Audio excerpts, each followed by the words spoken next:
Alright, find the area of the sector.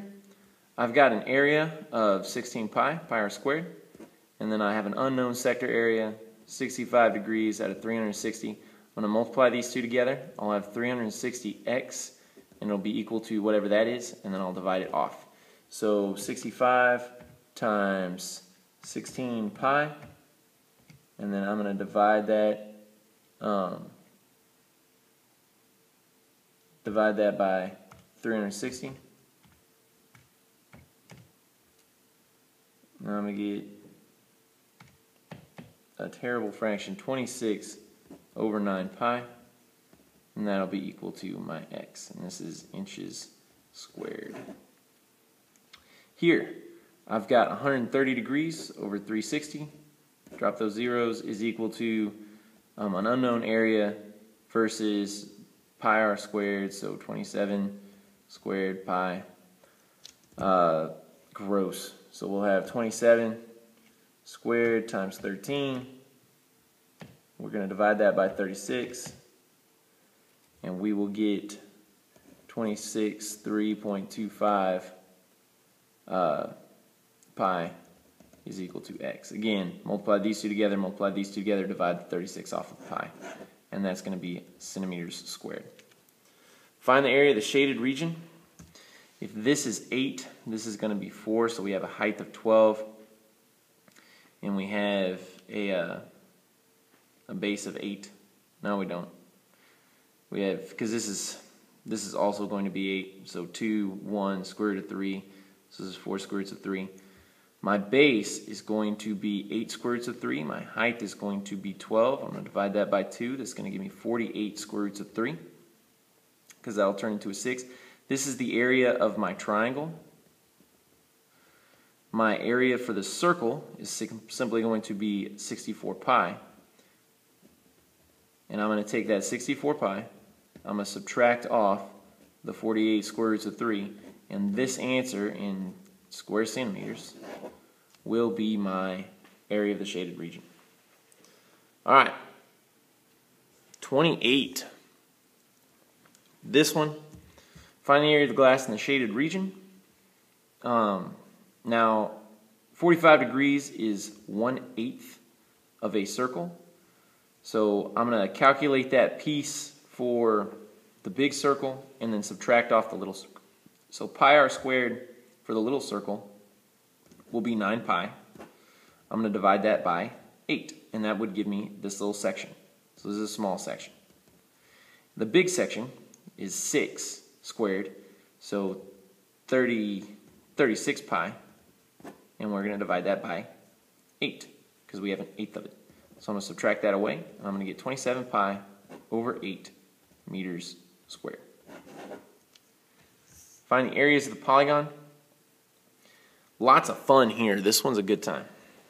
Now, if you remember your hexagon, this is 60, 60, 60, so we get the base for free.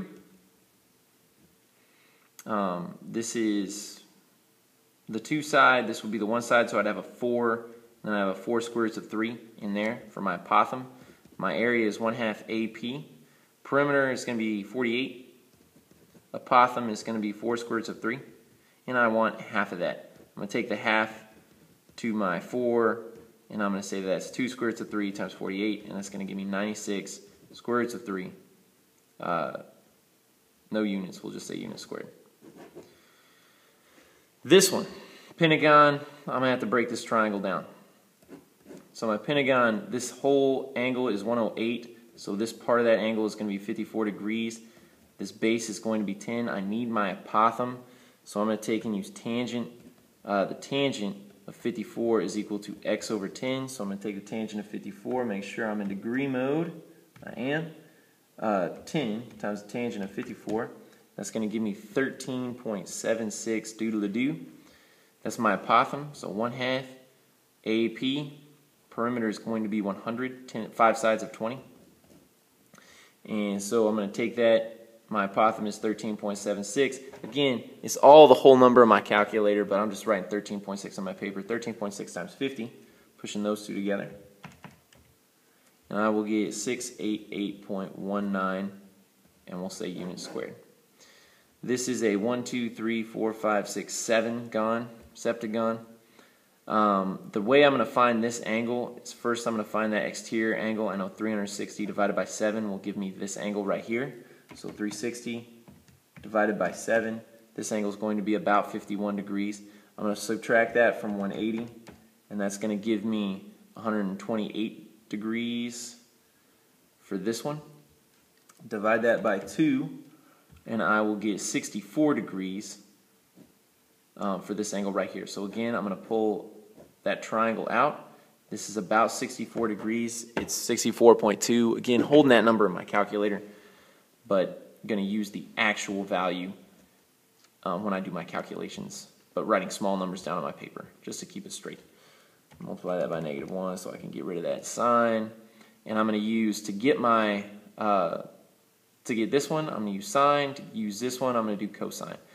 So the sine of 64 is equal to x over 5. So 5 sines of this number, let me store that number as x. So 5 sines of x. This is going to be about 4.5. And then I have my y will be, the cosine, because it's the adjacent. Cosine of 64 is equal to y over 5. 5 cosines of x.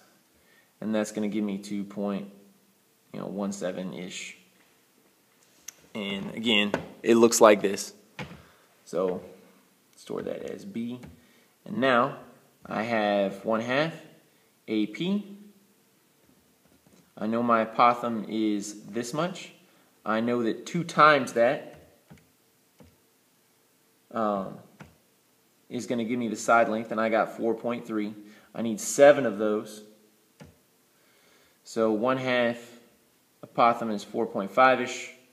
My perimeter is 30.37. So times by 0.5 times by, I think I say that is A, and I will get 68.41 units squared. Gracious, that one was just awesome. Had a great time with it. Alright, you have one final page.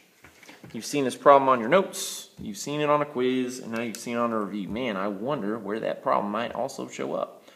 This parallelogram, 2 ways to calculate the area. First, I've got this base times this height, so I'll have 15 times 24, and I have this base times this height. They've got to equal the same area, so 20 times x. I'm going to do 15 times 24. I'm going to divide that by 20. X is equal to 18, and I think these are all in inches. Moving right along, find the area of the rhombus. Need to calculate those diagonals. We're going to have to cut the video, go one more.